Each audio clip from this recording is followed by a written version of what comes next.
Hi friends, I'm back. I wanted to do a quick update for you guys. Last time I mentioned and revealed that I was going to be traveling to India with a toddler. Same is true now. We are planning to leave in 2 weeks.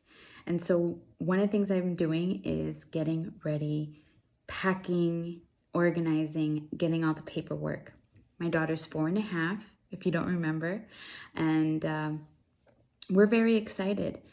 I originally had planned to take a stroller on this trip, only because she does need a little bit of emotional support, a little extra help. And so the stroller was intended to provide that support for her as well as myself. She feels a lot more secure in it. And, I wanted to give her that added benefit of being comfortable sightseeing with lots of crowds. This is my 3rd time to India, but it's her first time. So I've spent the greater part of 4 years since she was born really prepping her for this moment. So we're very excited.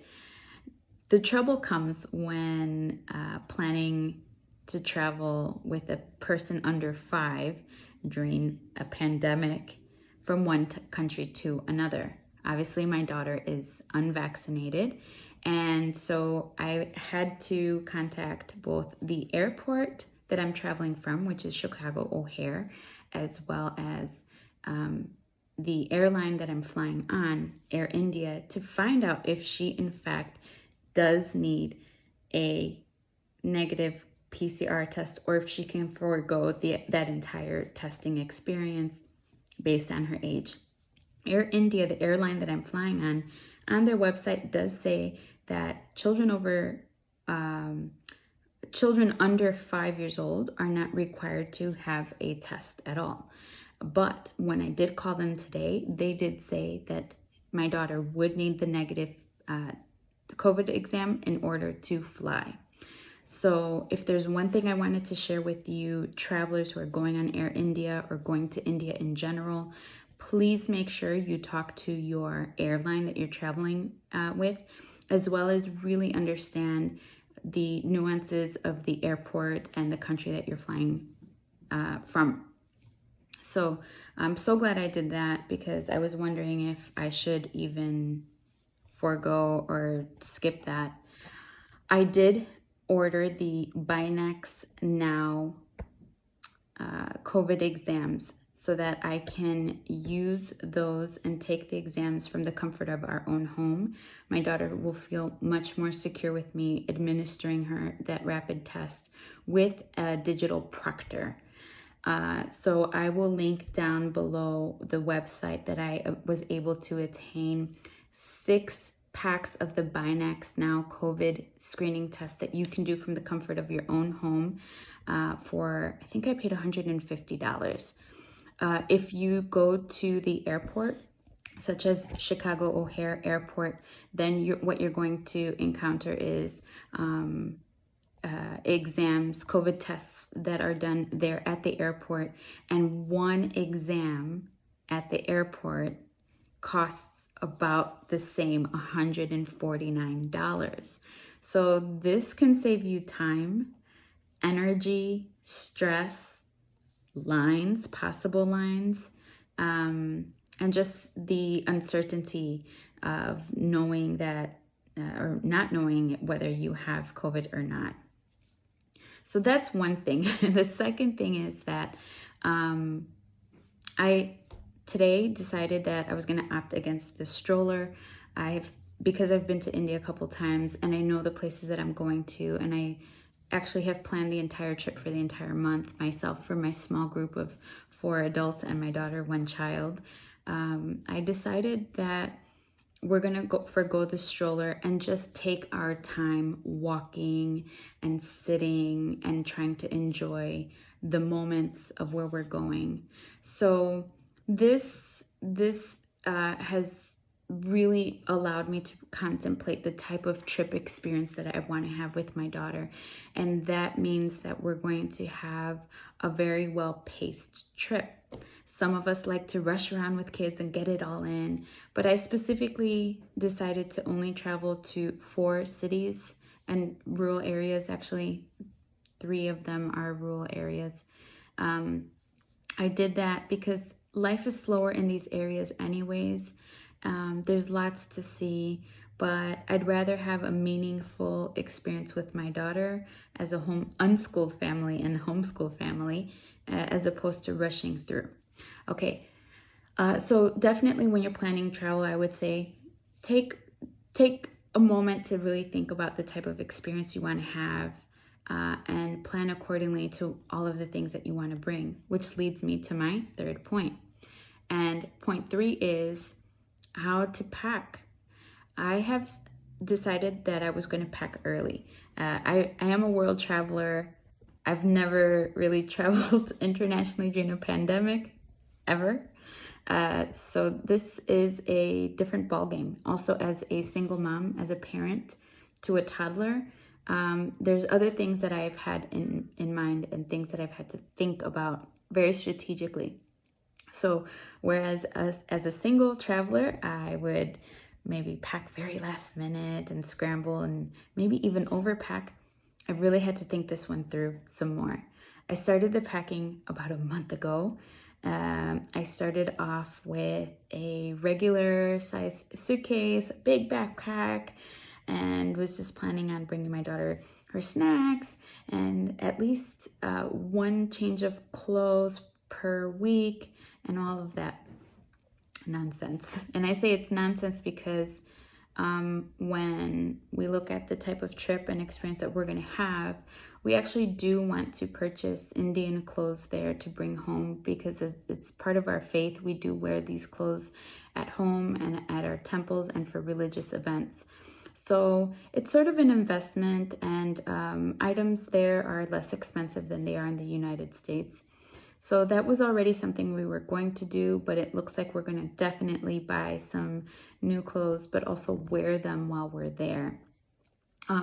I've decided to really, really pack light, and also because I can either do laundry over there in India, in which I've purchased a soap laundry bar and cut it in a quarter piece so that I can do laundry there, but also contribute to the local economy in India.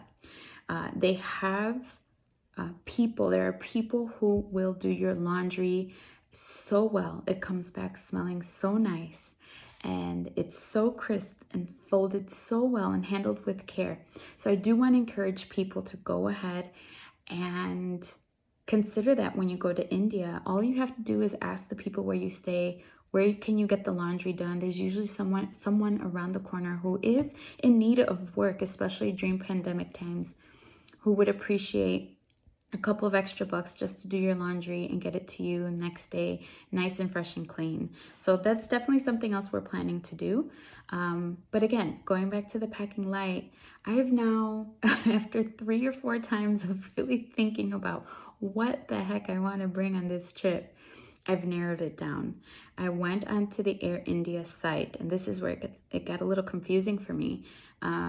Both as a Westerner from the United States, where we have a standard carry-on bag that might be 24 inches, or maybe a carry-on suitcase that's 24 inches, and we jam-pack everything into a backpack, right?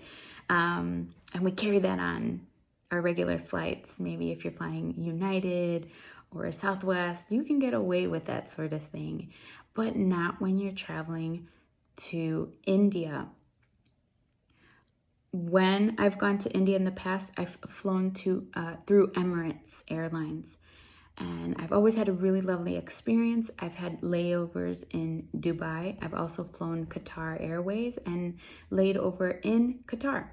But because of the pandemic and because the Middle East has some high-risk countries, it would be a much more difficult and longer process than just taking Air India, which has a direct flight from Chicago. And I know Air India has other direct flights from New York and maybe a couple of other cities in the US.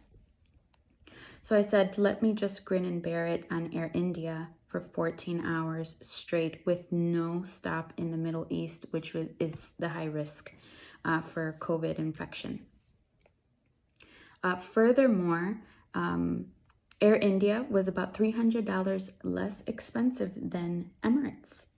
So that was a plus because I'm paying for 2 seats, 2 people, right? So that, for as a single mom, that can get pretty costly. So I made that call. I was a little apprehensive with booking Air India. And why? Because the reputation of Air India it hasn't been so good, let's be honest. Even they admit it. Recently, Air India has switched over to a new holder.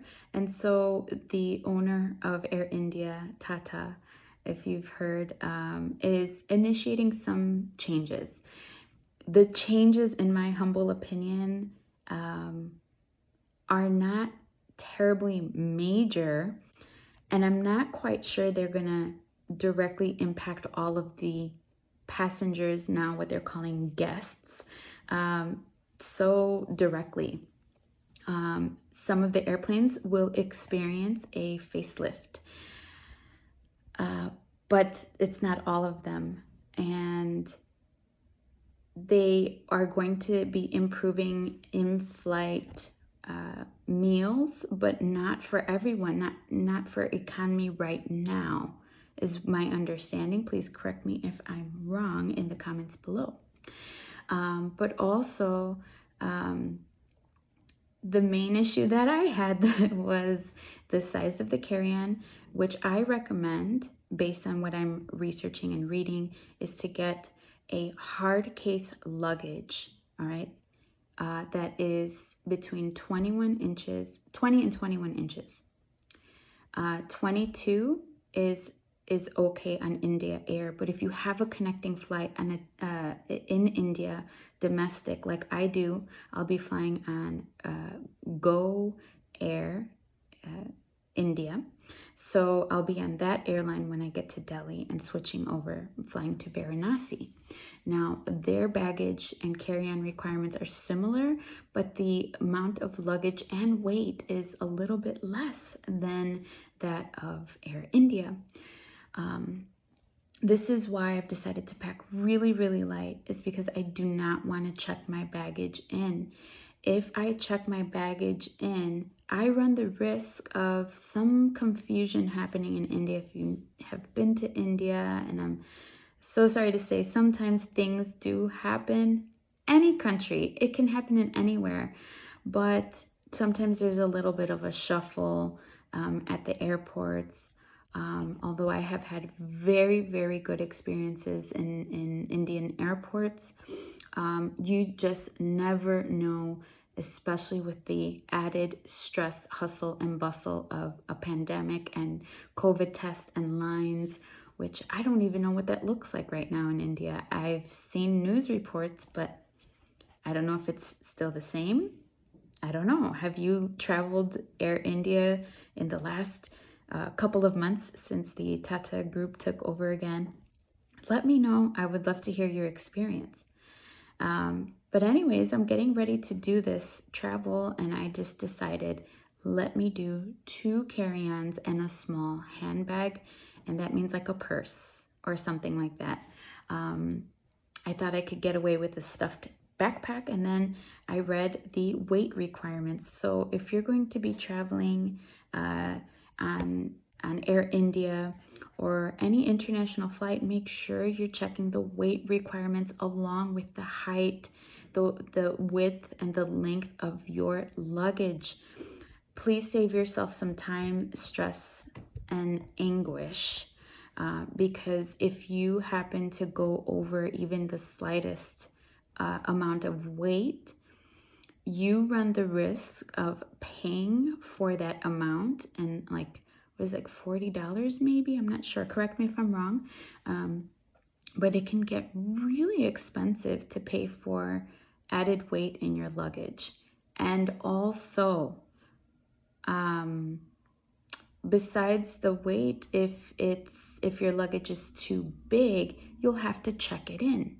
So I decided I would go light and pack and allow my daughter to roll her luggage. She can do that. So she's gonna roll a Swiss under the seat carry-on and I'm going to take a 22-inch hard case carry-on, and we're both going to carry a small bag. She'll have her fanny pack, and I'll have my backpack, quote unquote, laptop bag, which is what they are saying. You can have a small handbag or laptop bag on top of that carry-on. So travel light is the final conclusion here. Travel light. And then what I'm going to do is purchase luggage on the way back. I'll be flying from Kolkata to Delhi and Delhi back to home to Chicago. So, you know, checking in luggage, if I check in 2 baggages, check it in and have the nice carry-ons, then I'm not as worried, because if baggage does get lost, then it can just be mailed to me while I'm back in the comfort of my own home. So I'll pick things up along the way.